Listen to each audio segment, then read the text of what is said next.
content, y'all. Of course, I get that. All right, this is my boy JoJo. His hair is pretty long for how he typically wears it, and we're gonna give him like a fairly mid taper on the back and sides. It's gonna be slightly disconnected. I'm gonna style the top, and we're gonna edge the front out. And I'm edging up with the brand new Rebel trimmer. So let's see how it works. All right. That was my favorite before you walked out on us. All right. All right, you guys, we got the Instincts. This one actually has a taper blade on it, so it's going to give me a little softer of a cut. And what I'm going to do is I'm going to go right up to the line, and I'm going to remove all that bulk. So I'm just going to kind of hold my comb like this, and my goal is to just remove all of this right up to about the parietal ridge.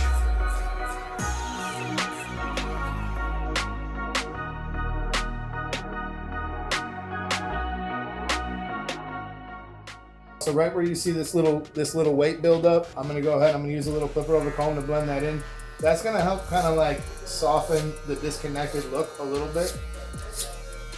And then that only takes a second to do. We do teach a clipper over comb class, and I teach it in a lot of distributors and a lot of places. If you guys are interested in potentially booking that class, just let me know. But there's a lot of little tricks to clipper over comb, and it could really speed up your process and help you make more money in less time without compromising any quality. This Rebel trimmer, let's make it make its first appearance here. I'm going to put in my first little line. I'm going to kind of curve it down. Man, JoJo, you grow up a whole bunch of facial hair, bro. I was just coming in hot. Yeah, we growing out a beard here. Trying to compete with you and Johan. You guys can see how I kind of arc that a little bit. What that's going to do is that's going to allow the blend to kind of disperse into the hair and preserve a little bit of his front hairline.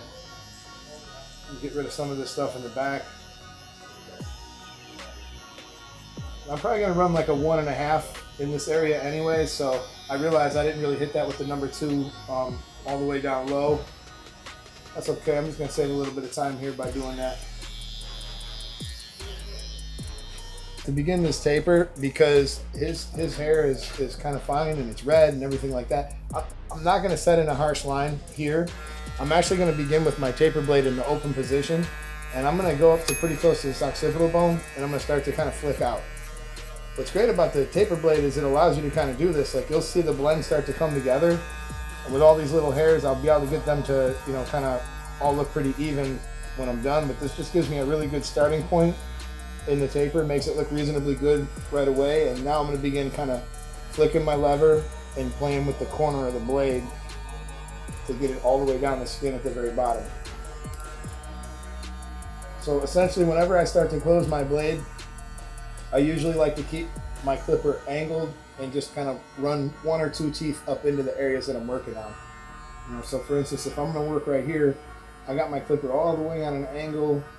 And this clipper is so small, which means it's just so easy to hold in these different little ways where I can kind of get in there and really detail it out very easily. It's not heavy. It's not bothering my hand to hold it in funny ways.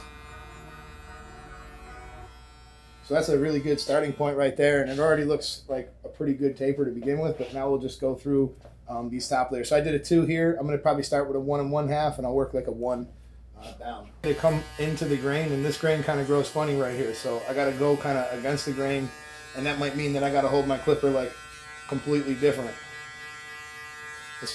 This 1 1/2 to kind of lay down some of these longer hairs here as well. Should about finish up this taper. It's all good.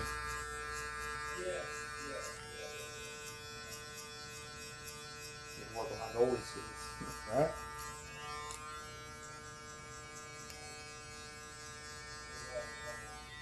Okay, so I got the taper blade in the open position. I had to go grab my fade brush because it was kind of hard for me to keep doing that with a comb. And I'm going to begin with these teeth. I'm going to show you a fast way to taper. I'll begin with these teeth kind of poked out like this. And then little by little, I'm going to begin angling this clipper down until it's flat. So it's kind of like a really fast way to taper. But you want to make sure that your blade is sharp, and you want to make sure that your tools can do this. And then watch how fast I'll be able to blend this taper out. Now I'm angling it down, lower and lower and lower. And honestly, That's a pretty good quick taper. I mean, I know it's not perfect, but the fact that I'm able to get that much done in such a short period of time, that's pretty awesome. So now I'll begin working my steps like normal. I can actually begin from the top with it all the way open and press it really flat, use the corner, or I can begin from the bottom and I could just use the corner of the blade to start wiping away my little trimmer line, and I'll start clicking it up one click at a time. These clippers have the clicks. It always keeps me organized. It makes it easy for me to teach and communicate what I'm doing. So little by little I'll continue clicking this until I get it back in the open position. I'll grab my little Uno here. We'll take it all the way down the skin now.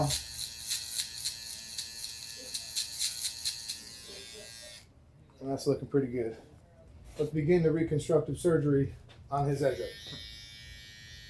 Let's start right in the middle. I can see this is kind of the low side and that's kind of the higher side. So in this case, I'm actually going to start right in the middle here. I'll work my way out to each side. Trimmers are definitely feeling pretty good. As far as pulling the hair in, they do seem to be kind of doing that, because there's a couple little taps here that I sort of expected to have to fight with a little bit more, and I really didn't. I think Stylecraft took a pretty big risk by putting a different type of blade on this trimmer when they had so much success with that other one. But that's kind of the nature of the beast. Like, you got to keep trying stuff, and you got to keep trying to continue developing. And in that case, no one can say they're not developing. They're definitely pushing the needle forward in our industry. And I could see why they went with this blade.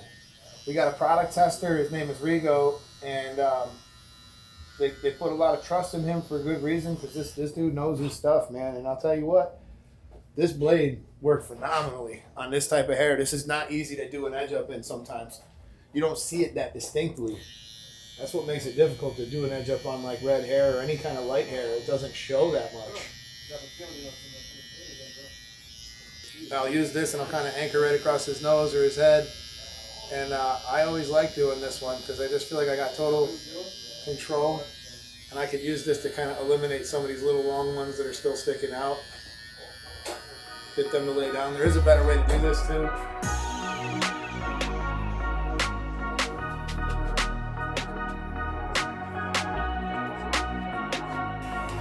You can take a one open for the taper or taper blade. It doesn't really make a difference there. And you can go ahead and you can lay that clipper pretty flat across the bridge. And that'll get rid of all the long bushy ones. And then we'll go back in there with the razor and I'll line that up really nice.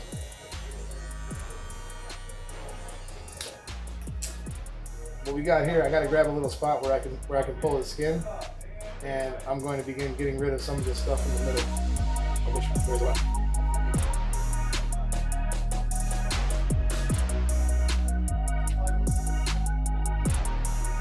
This is the move that'll probably scare some of you guys, but if you learn how to use a reverse backhand stroke, this is like my favorite way to kind of clean up this side of the eyebrow, because obviously if I'm right-handed, like I can on his other eyebrow, I can find that perfect spot to put the razor, but on this side, I can't do that, right? Otherwise, I'd shave his whole eyebrow off. So, if you don't want that, neither do I.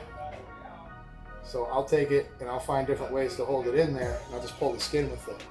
Super easy way to do the eyebrows.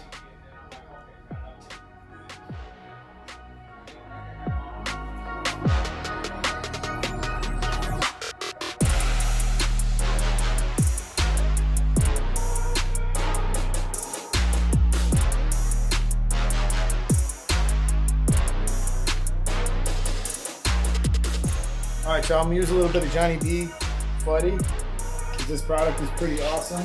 It's perfect for this style. And I'm just gonna work it in a little bit, and then I'm gonna dry it. This will bring his curls back to life. It'll keep the frizz out of it, and it'll make his hair a little bit more pliable when we're done.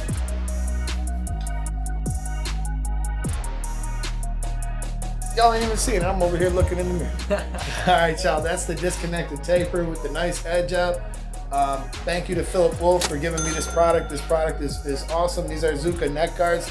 Link for 20% off is actually in the description. If you guys want to keep your clients clean and no hair gets underneath these, These are just awesome to use.